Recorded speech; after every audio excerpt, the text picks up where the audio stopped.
جس وقت آپ کو کچھ اقتدار کا حصہ مل گیا اس وقت امپائر بھی نیوٹرل ہے اور آپ مطمئن بھی ہیں انتخابی نظام سے. سر یہ آپ سمجھتے ہیں یہ رویے پاکستان کی سیاست کے لیے ٹھیک رویے ہیں یا واقعی میں ہمیں اس کے اوپر غور کرنے کی ضرورت ہے, انتخابات کو شفاف بنانے کی ضرورت ہے؟ یہ تو بہت ہی ایک اہم نقطہ آپ نے اٹھایا ہے. ابھی آپ اگر ہم ایک بہت ہی نیوٹرل قسم کا اگر ہم ایک پوائنٹ آف ویو لیں تمام پولیٹیکل پارٹیز کا, تو آپ یہ دیکھیں کہ ان کا ٹوٹل جو نقطہ نظر ہے وہ یہ ہے کہ کسی طرح سے ہم پاور میں آ جائیں. ٹھیک. اور یہ کوئی بہت زیادہ غلط بات نہیں ہے, کیونکہ تمام پولیٹیکل پارٹیز جب وہ وجود میں آتی ہے تو مقصد یہی ہوتا ہے کہ وہ پاور میں آئے اور اپنی جو آئیڈیالوجی ہے. مگر ہمارے ہاں مسئلہ یہ ہے کہ آئیڈیالوجی ہے کیا. ابھی جتنی بھی پارٹیز آتی ہیں اگر آپ یہ دیکھیں کہ موجودہ حکومت کو ہیں, جتنی بھی اپوزیشن کی پارٹیز ہیں ان سب کی کوشش یہ ہے کہ اس گورنمنٹ کو ہٹایا جائے, اور اس کے اوپر بے انتہا تنقید ہوتی ہے, جائز بھی اور ناجائز بھی. اگر ہم ان کی جائز تنقید کو بھی مان لیں, مگر مسئلہ یہ ہے کہ جو اپوزیشن کی پارٹیز ہیں یہ صرف تنقید کرتی ہیں, اس کا کوئی حل نہیں بتاتی. اگر وہ کہتی ہیں کہ یہ بہت ہو گئی اور پی ٹی آئی کی گورنمنٹ نے مہنگائی کر دی تو اس کو ہٹانا چاہیے, مگر کوئی ایک پارٹی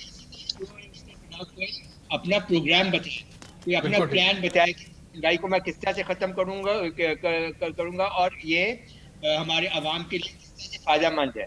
تو جو ٹوٹل جنگ ہے, جنگ صرف پاور میں آنے کی ہے, جنگ ایسی نہیں کہ وہ کی آئیڈیالوجیز. بڑا اہم نقطہ ہے سر کہ جنگ صرف اقتدار. سر بریگیڈیئر عمران ملک صاحب فرما رہے ہیں کہ یہ صرف اقتدار میں آنے کا حصول جو ہے یہ بنیادی طور پر ان کی جنگ ہوتی ہے, ان کا اس بات سے کوئی لینا دینا نہیں ہے کہ یہ کوئی الیکشن اور انتخابات سے متعلق اصلاحات لا سکیں, کوئی آپ نئی چیز متعارف کروا سکیں. آپ کے پاس کوئی الٹرنیٹ پلان ہی موجود نہیں ہے, آپ صرف اقتدار میں آ جائیں تو تمام پلان جو ہیں وہ آپ کے کامیاب, ادروائز آپ تمام پلانز میں آپ اداروں کو جو ہے وہ بدنام کرتے ہیں پھر. جی عرض کروں میں؟ جی آپ سے سوال. اچھا, میں بس ادب بریگیڈیئر صاحب سے عرض کروں گا کہ بریگیڈیئر صاحب کا یہ جو پرسیپشن ہے میں اس کو درست نہیں سمجھتا. اچھا, بات یہ ہے کہ جو ہے کہ یک زباں ہیں فقیہان شہر میرے خلاف,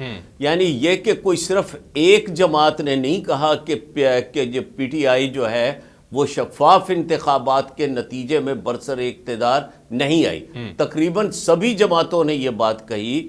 اور جب کوئی جو ہے وہ دیکھیے جب سورج طلوع ہوتا ہے, جب نصف النہار پہ آتا ہے تو پھر بتانے کی ضرورت نہیں ہوتی کہ آفتاب خود اپنی لیکن سر یہاں پر سوال یہ ہے آپ سے میرا کہ 2013 میں بھی ایسے ہی ہوا تھا. زرداری صاحب نے آر او کا الیکشن قرار دیا تھا, عمران خان صاحب نے دھاندلی کا الزام لگایا تھا, 126 دن کا پھر اس کو لے کر کے دھرنا بھی دیا انہوں نے.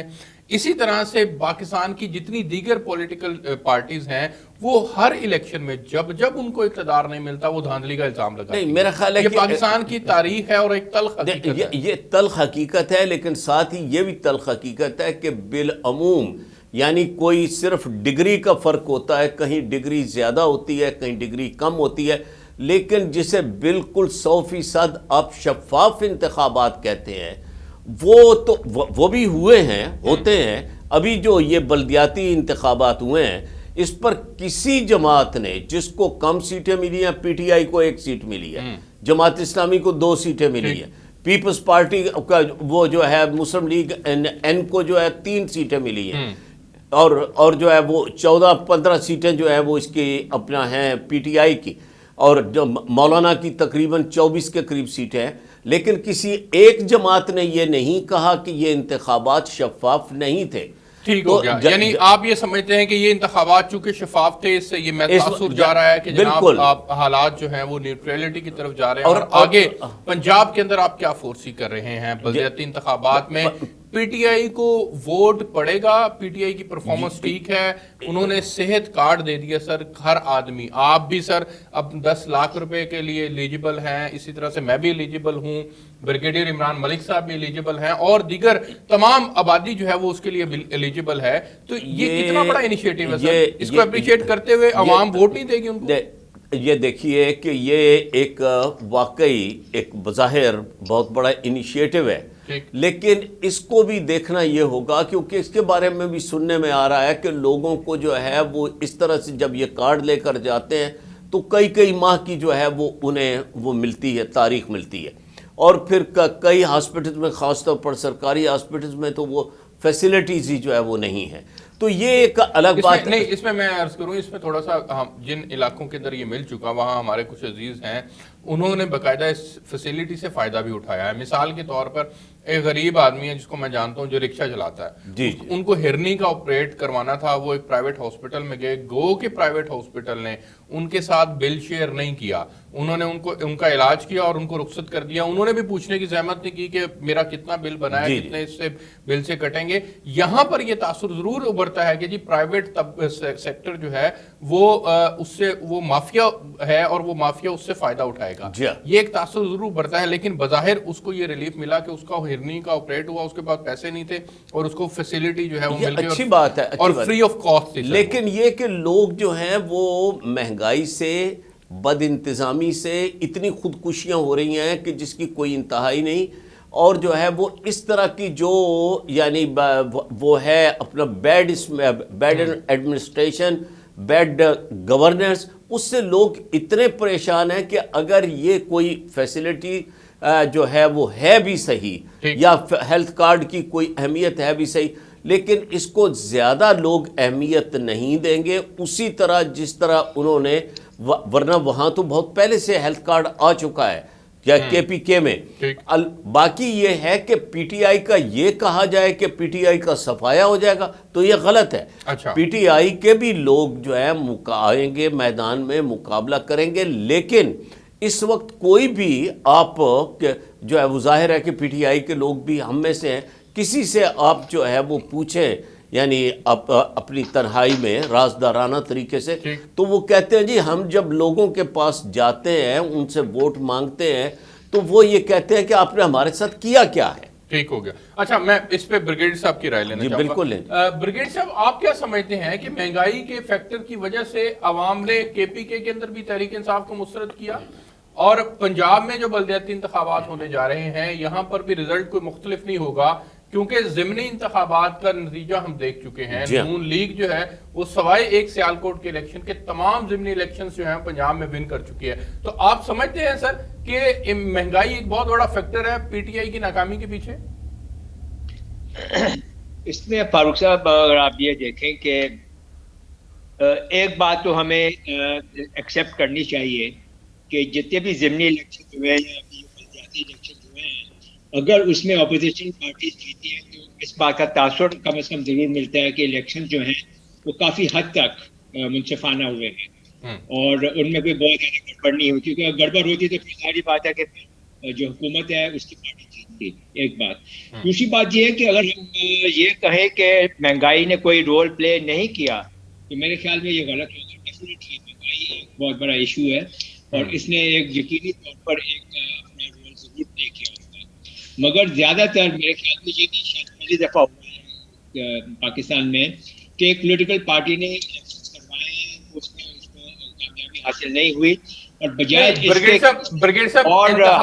بریگیڈیئر صاحب پولیٹیکل پارٹیز انتخابات، سر سنیں، بلدیاتی انتخابات اس پولیٹیکل پارٹی نے خود نہیں کروائے، سپریم کورٹ کے حکم پر ہوئے سر. انہوں نے تو 4 سال گزار دیے سر، باقی جماعتوں نے تو 3 سال بعد پھر کروا دیے تھے. نون لیگ نے بھی کروا دیے تھے، پیپلز پارٹی نے بھی کروا دیے تھے. وہ تو ٹھیک ہے، میں اس کی بات نہیں کرتا، الیکشن تو ہو گئے ایک وجہ سے بھی ہوئے. اور نمبر 2 یہ ہے کہ جب وہ ہار گئے کہ انہوں نے خود اپنی اندر کی طرف جھانک کر دیکھا ہے اور اپنی وجہ خود تلاش کرنے کی کوشش کی ہے، اور انہوں نے اس بات کو ایکسیپٹ کیا ہے کہ ان کی جو پلاننگ تھی وہ شاید صحیح نہیں تھی، جو ٹکٹ انہوں نے تقسیم کیے وہ شاید صحیح نہیں تھے، کربا پروری ہوئی، تمام وہ وجوہات جو ہیں ان کو ہائی لائٹ کیا گیا جن کی وجہ سے وہ الیکشنز ہارے ہیں. خود احتسابی قسم کی ایک طور پہ کی ہے. تو میرے خیال میں اگر پی ٹی آئی جو ہے وہ الیکشن سے سبق حاصل کرتی ہے اور ابھی جو انہوں نے اپنی تھوڑی آرگنائزیشن کی ہے اور یہ صحت کارڈ ایک بہت بڑا رول پلے کرتا ہے، تو میرے خیال میں کے پی کے مقابلے میں پی ٹی آئی کی پرفارمنس پنجاب میں